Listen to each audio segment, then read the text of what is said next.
এখন আপনাদের একটি গজল শোনাবো, একদম নিত্য নতুন গজল, একটি ঘটনামূলক গজল, মা ফাতেমার ঘটনা। আপনারা শুনেছেন মা ফাতেমা ইহুদি নারী, মা ফাতেমা কেঠুরিয়ার বিবি, কত রকম ঘটনা শুনেছেন। কিন্তু হাদিস মোতাবেক একটি ঘটনা তুলে ধরবো। আমার মা বোনেদের এখানে, আমার দাদা ভাইরা, আমার বয়োজ্যেষ্ঠ বাবাজিরা অনেকজনা রয়েছেন, কিন্তু এখানে আমার মা বোনেরা অনেক উপস্থিত, আশেপাশে চারিদিক থেকে শুনছে। আমি অনুরোধ করব এই গজলটি মন দিয়ে শোনার জন্য। খারাপ মাইন্ডে নেবেন না, খারাপ ভাববেন না। আমি এই গজল ঘটনামূলক গজল এই কারণে তুলে ধরি যে এর থেকে যদি কোনো একজনা, একটা মানুষ যদি কিছু নেয়, তাহলে কি হবে, আমাদেরও ফায়দা হবে, আপনাদেরও ফায়দা। ঘটনামূলক ঘটনাটা হলো এই যে একদিন হযরত আলী যুদ্ধে যাবে, প্রস্তুত হচ্ছে, রেডি হচ্ছে, আর মা ফাতেমা সঙ্গে সঙ্গে মা ফাতেমা তানার সবকিছু রেডি করে দিচ্ছে, ইন্তজাম করে দিচ্ছে। করে দেওয়ার পরে মা ফাতেমা বলছে, স্বামী গো, আপনি যখন ফিরবেন, ফেরার সময় আমার জন্য একটা জামা আনবেন। কেন? আমার তেমন কিছু নেই পরার মতো। তানারা একটা দুটো, একটা জামা প্রয়োজন ছাড়া নিতেন না। এখন তো ডিজিটাল যুগ, 4টে 5টা 6টা করে নিচ্ছে, তাও মন ভরে না ঈদের সময় আমার মা বোনেদের। কিন্তু মা ফাতেমা তিনি বলছেন, স্বামী গো, আমার একটা জামা লাগবে, প্রয়োজন, আপনি যদি আনেন যুদ্ধ থেকে ফেরার সময়। তখন এই কথাটা শোনার পরে হযরত আলীর মনটা, মুখটা ছোট হয়ে গেল, মনটা খারাপ হয়ে গেল। কেন? তিনি চিন্তা করছে, হ্যাঁ, আমার ফাতেমা নবী নন্দিনী, নবীর বেটি, আমার কাছে কোনো আবদার করে না, আর এমন সময় আমাকে বলল আমি তো যুদ্ধে যাচ্ছি, যদি আল্লাহর রাস্তায় আমি শহীদ হয়ে যাই। তানারা তো যুদ্ধে যেতেন ওই শহীদি তামান্না, ওই চিন্তা ভাবনা নিয়ে যেতেন, আল্লাহর রাস্তায় শহীদ হয়ে যাবে। কিন্তু মা ফাতেমা এই হযরত আলী চিন্তা করছে যে ফাতেমার এই আশাটা যদি আমি না পূরণ করতে পারি, আমি বড় কষ্ট পাবো। এই কারণে তিনি যুদ্ধে চলে গেলেন মন খারাপ করে। এদিকে মা ফাতেমা নিজের কাজ করে, আর এইদিকে ইমাম হাসান, ইমাম হুসাইন ছুটে ছুটে নবীর দরবারে চলে যায়। জিজ্ঞেস করে, তোমার আব্বা মা কি করছিল? বলে, না না, আজকে আমার আব্বা যুদ্ধে গেল, কিন্তু মনটা খারাপ করে আমার আম্মা একটা জামা চেয়েছে। কিন্তু সব ব্যাপারটা তো জানে না। এই কথাটা শোনার পরে সেদিন নবীর চোখ থেকে পানি ঝরে। কি ঘটনা হয়েছিল? মা ফাতেমা একটা জামা চাইলো, দয়ার নবী কাঁদে। আর এখন ডিজিটাল যুগ, আগেকার নারীরা তো ভালো ছিল, সবাই না খারাপ ভাববে না আমাকে। এই মোবাইল উঠে, এই মোবাইলটা সবথেকে মানে খারাপ হওয়ার মূল কারিগর মোবাইল। মোবাইল দেখে দেখে অন্য ধর্মের মা বোনেদের দেখছে যে ওরা এরকম করছে, সমান সমান অধিকার আমাদেরও। কিন্তু মুসলমান ঘরে জন্ম নিয়েছি, আমাদের শরিয়াত বলে কিছু আছে, সেই জিনিসটা কিন্তু আমাদের মাথায় রাখতে হবে। সমান অধিকার নেবে। আগেকার নারীরা তো স্বামীদের কত সম্মান করত, বাইরে থেকে কাজ থেকে ফিরলে সামনে দাঁড়িয়ে থাকতে কি লাগবে। এখন ডিজিটাল যুগ, যদি কাজের বেগ থাকে, একটু চাপ থাকে, আর যদি এসে বলে, স্বামী বলে, হাগো মনির মা, কচির মা, আমার লুঙ্গিটা কোথায়, যদি জিজ্ঞেস করে, আর যদি একটু কাজের চাপ থাকে, তো আমি তোমার কাজ করব, তোমার বাচ্চা কাচ্চা সামলাবো, হ্যাঁ, তোমার আব্বা মা দেখবো, তোমার সংসার সামলাবো, কত কত করবো, জোরে গলায় কথা বলে, চেঁচিয়ে চেঁচিয়ে কথা বলে। কিন্তু বলবেন না, যখন ভিতরে যাবেন, গুড় গুড় গুড় গুড় করে আওয়াজ হবে, মনে করে আল্লাহ একবার ছেড়ে দাও, কচির বাপ মনির আব্বার পাটা ধরবো আর পড়ে থাকবো জীবন ভর, কোনোদিন ছাড়বো না। মনে করছেন আল্লাহ একবার পাঠাবে, তুমি এরকম না। মন দিয়ে শুনবেন, খারাপ মাইন্ডে নেবেন না। কবি ছন্দের মাধ্যমে লিখছে, দেখুন, স্বামীর মনে মা বোনেরা ব্যথা দিও না, আমার নবীর ঘোষণা ঘটনা শোনো মা ফাতেমা, ঘটনা শোনো মা ফাতেমা, স্বামীর মনে মা বোনেরা ব্যথা দিও না, আমার নবীর ঘোষণা ঘটনা শোনো মা ফাতেমা, ঘটনা শোনো মা ফাতেমা। কি ঘটনা, কি হয়েছিল সেদিন লিখছে, দেখুন, যুদ্ধ করতে যাবে আলী, হাতে নিল তলোয়ার, যুদ্ধ করতে যাবে আলী, হাতে নিল তলোয়ার, মা ফাতেমা স্বামীর কাছে করলো এমন আবদার, মা ফাতেমা স্বামীর কাছে করলো এমন আবদার, যুদ্ধ থেকে ফেরার পথে আসবে যখন ঘরে,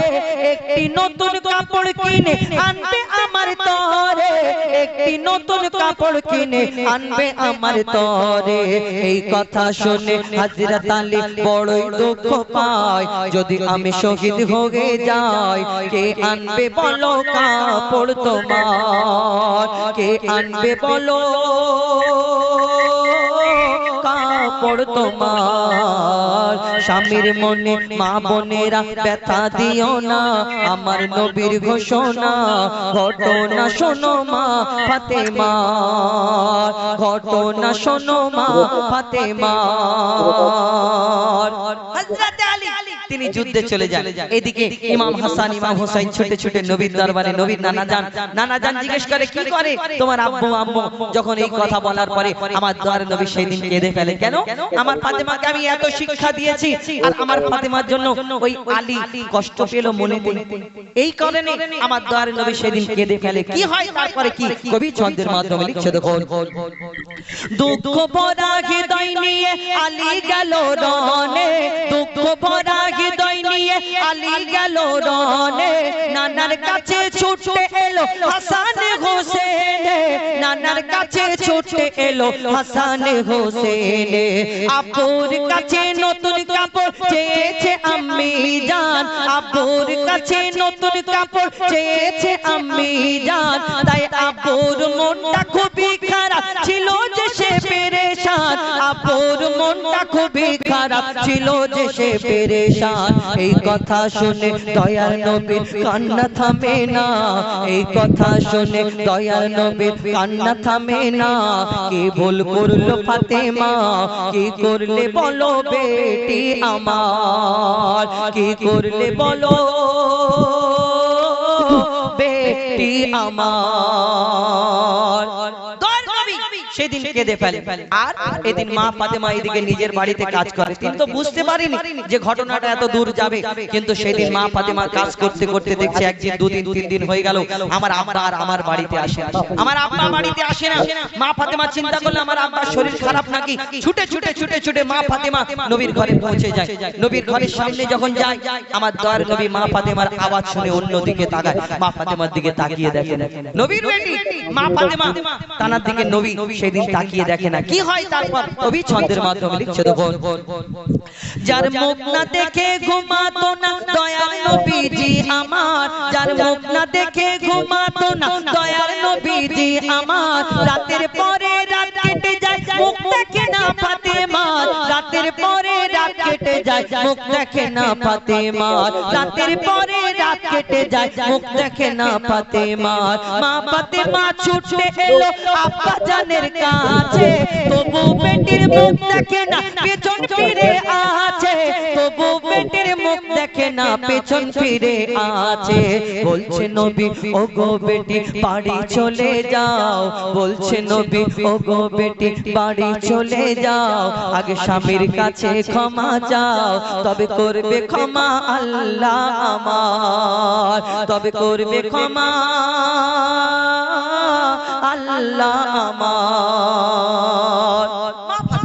কাঁদতে কাঁদতে নিজের বাড়ি পৌঁছে যায় চিন্তা করে আমার স্বামী প্রাণের স্বামী